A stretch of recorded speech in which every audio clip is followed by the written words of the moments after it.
आणि पुन्हा एकदा घेणार आहोत बातम्यांचा वेगवान आढावा। नांदेड तुळजापूर राष्ट्रीय महामार्गावरच्या सोनखेड इथल्या ब्रिजला भगदाड पडलंय। पुलाचं प्लास्टर आणि काही भाग खाली कोसळल्यामुळे कामाच्या दर्जावर प्रश्नचिन्ह उपस्थित झालंय। सुदैवानं यात कोणतीही जीवितहानी झाली नाहीये, तर या दुर्घटनेची सखोल चौकशी करून संबंधित कंपनीला काळ्या यादीत टाकण्याची मागणी नागरिकांनी केली आहे।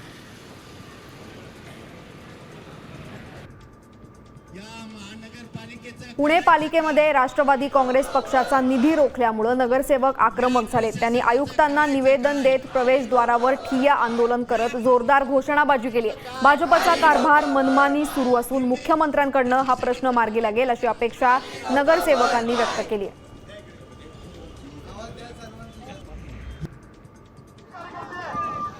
सांगलीमध्ये प्रस्तावित शक्तीपीठ महामार्गाच्या विरोधात महामोर्चा काढण्यात आला। या मोर्चामध्ये जयंत पाटील, राजू शेट्टी, खासदार विशाल पाटील यांच्यासह राज्यामधल्या अनेक बाधित शेतकरी हे मोठ्या संख्येने सहभागी झालेत। विश्रामबाग इथल्या क्रांतिसिंह नाना उद्यानापासून जिल्हाधिकारी कार्यालयापर्यंत हा विराट महामोर्चा काढण्यात आला।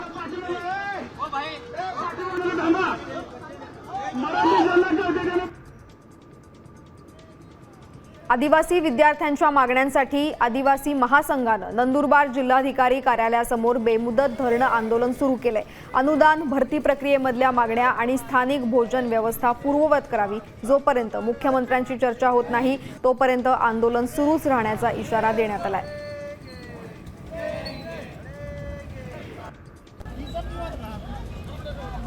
जालन्यामध्ये हैदराबाद गॅझेटियरनुसार बंजारा समाजाचा एसटी प्रवर्गात समावेश करावा, तसंच आदिवासींच्या सवलती लागू करावी या मागणीसाठी मोर्चा काढला। गेल्या 8 दिवसांपासून एकनाथ चव्हाण यांचं उपोषण सुरू आहे। प्रशासनाच्या दुर्लक्षामुळे आंदोलक आक्रमक झाले।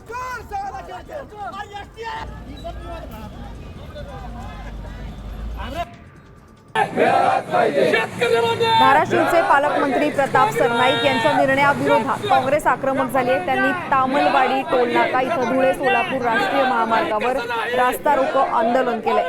टोलनाका परिसरामधली दुकानं हटवण्याचा निर्णय चुकीचा असल्याचा दावा काँग्रेसनं केलाय।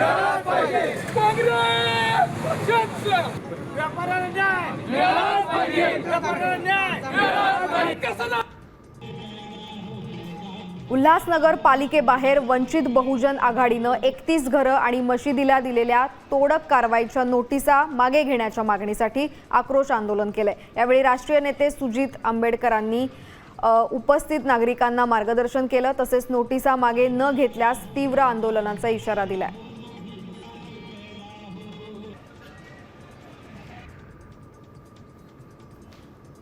नागपूरच्या डागा रुग्णालयातनं एका दिवसाच्या नवजात मुलगी चोरीला गेली। बाळाची आजी तिला तपासणीसाठी घेऊन गेल्यानंतर एका बुरखाधारी महिलेने शासकीय योजनांचं आमिष दाखवून आजीच्या हातामधनं बाळ घेऊन पळ काढलाय। पोलिसांकडून संशयित महिलेचा युद्ध पातळीवर शोध सुरू आहे।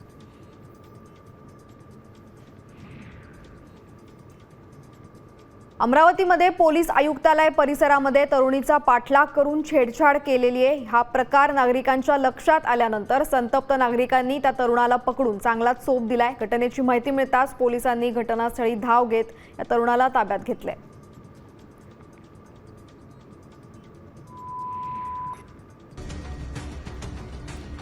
नागपूरमध्ये अल्पवयीन मुलाला कार चालवायला दिल्याप्रकरणी सत्र न्यायालयानं पालकांना मोठा धक्का देत त्यांचा अटकपूर्ण जामीन फेटाळलाय। मित्राच्या वाढदिवसाला जाताना झालेल्या अपघातामध्ये 2 अल्पवयीन मुलांचा मृत्यू झाला होता।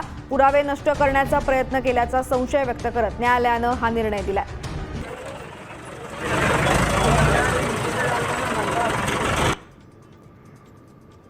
पुण्यामधल्या आळंदीमध्ये ग्रामीण रुग्णालयासमोरील रहदारीचं अतिक्रमण काढताना नगर परिषदेच्या पथकावर अतिक्रमणधारकांनी हल्ला केला। या अनधिकृत अतिक्रमणामुळे नागरिकांसह रुग्णवाहिकेची वाहतूक अडथळ्यात येते। या घटनेनंतर नगर परिषदेनं पोलिसात लेखी अर्ज देत संबंधितांचं साहित्य जप्त केलं।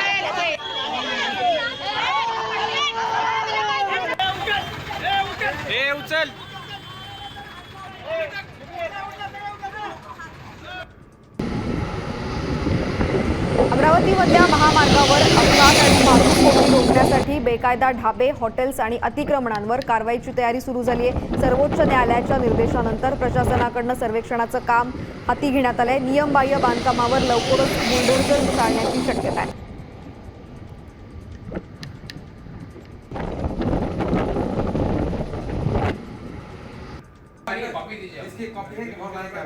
अमरावतीच्या महर्षी पब्लिक स्कूलमधल्या आदिवासी विद्यार्थी मृत्यू प्रकरणी नातेवाईकांनी पोलीस ठाण्यामध्ये धाव घेतली। शाळा प्रशासनाच्या हलगर्जीपणामुळेच हा मृत्यू झाल्याचा आरोप करण्यात आलाय। या प्रकरणी संचालक प्रशांत राठीवर सदोष मनुष्यवधाचा गुन्हा दाखल करण्याची मागणी मृतांच्या कुटुंबियांनी केली।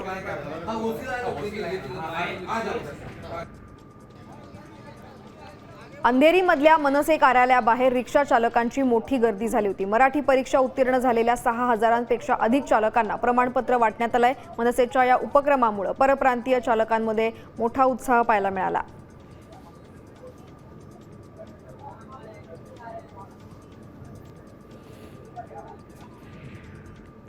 या बातम्यांसोबतच बुलेटिनमध्ये वेळ झाली इथेच थांबण्याची, मात्र लगेचच परत येतोय आज महाराष्ट्रामध्ये। माझे सहकारी यामिनी आणि स्नेहिल सोबत, तोपर्यंत नमस्कार।